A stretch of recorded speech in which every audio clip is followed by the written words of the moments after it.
Welcome to another episode of Pet Central. My name's Cece, and this week we have pets riding planes, hedgehog cafes, and sheep for hire. So check it out.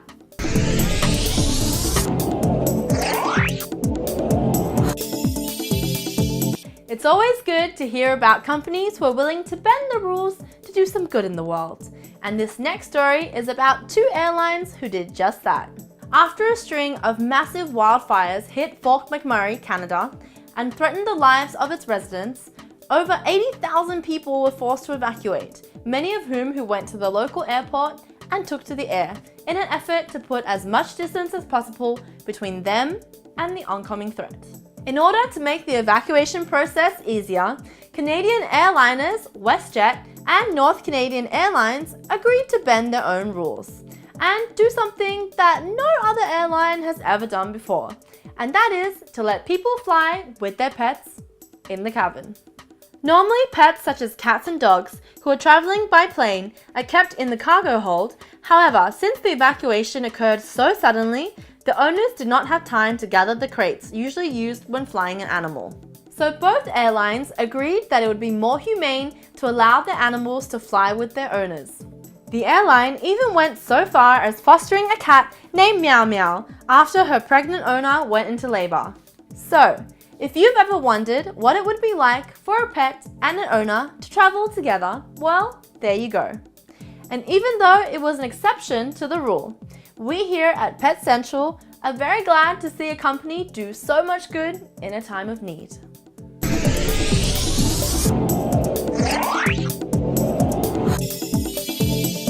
This time round, we're going to do our top 10 list a little bit differently. In that, we're going to focus on the amazingly fun blogger Andrei Salekin from Belarus, who photoshops his Bengal cat Simba into unusual situations. And when it comes to Simba doing sports, well, we just had to make a top 10 of that. So here we go. Number 10, Simba rollerblading in the park. Number 9, Simba playing snooker. Isn't he so cute? Number 8, Simba in the gym. Wow, go Simba. Number 7, Simba and ice skating. Number 6, Simba doing cat fitness. Oh, Simba. Number 5, Simba playing basketball. Look at how high he can jump. Number 4, Simba playing football. Wow, he sure is agile. Number 3, Simba getting ready to swim. Never thought I'd see a cat do that. Number 2, Simba participating in a running competition. And for our number 1, Simba surfing big waves. I really like this one. So check out the link below if you want to keep up to date with all the hijinks that Simba and Andre get up to.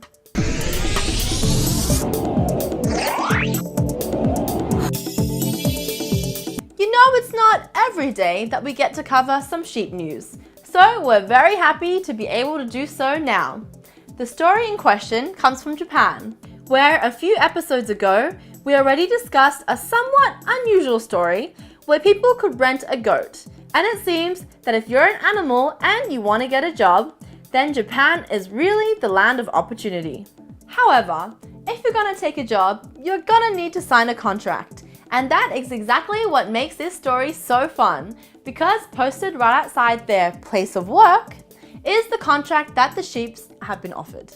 Some of which reads, Fixed Term Contract Employees, Terms of Employment. Mr. Sheep, Contract Period, April 20th, 2016 to maybe the middle of October.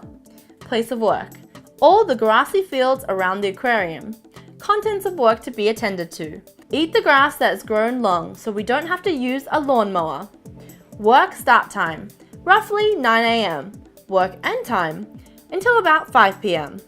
Break time, take a break for however long you want, whenever you want. For example, when you're feeling full, when you're feeling tired, when you want to rest in the shade because it's hot. Remuneration, as much of the growing grass as you want. Now, the contract is obviously a joke. However, that hasn't stopped two things from happening. 1, the sheep are pretty good at honoring it. And 2, quite a few Twitter users have expressed jealousy at the sheep's easy working conditions, mainly being able to eat on the job, though I can't say that grass would have been my first choice. And at the spacious mode of transport. Well, we for one are glad that the sheep are having their day in the sun, and that goes for the goats that we were talking about previously as well, because it just goes to show that with dedication and hard work, everything will turn out a-okay.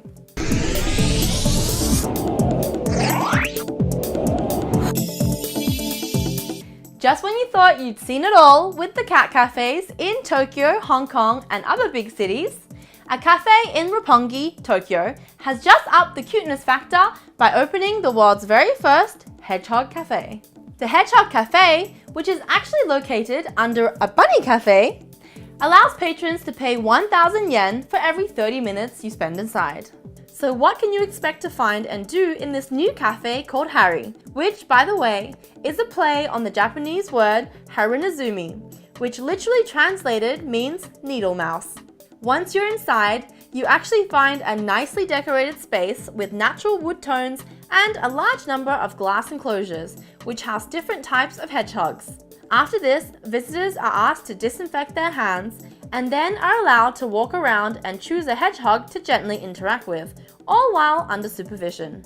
Once you select a hedgehog, the staff will bring them over in a basket to your table, where you can either feed them a nice juicy worm, or, if the hedgehog is up for it, carefully pick them up where they likely will sniff your hands and test his or her new surroundings, start tunneling through your hands and fingers, play for a while, then get tired, curl up in a ball, and melt your heart by dozing off in your hands.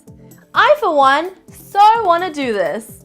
For those concerned, however, the hedgehogs are very well taken care of, and each enclosure has a sign to show the sex of the animal inside, along with a number to ensure each hedgehog is both fed properly and isn't exposed to too many visitors in one day. If you don't want to pick a hedgehog up, however, you can just admire how cute they are when they eat, sleep, and cuddle up to each other. But if you really fall in love with them, you can even adopt one of your own. Anyhow, for more information about the Hedgehog Cafe, check out this link below.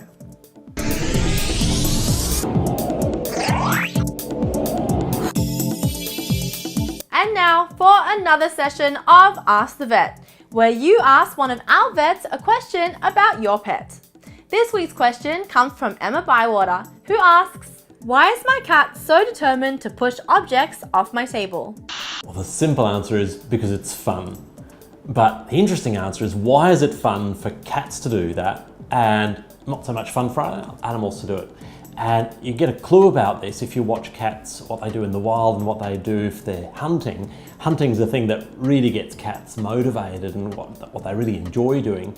And when they've caught something, they don't just want to kill it and be finished and eat.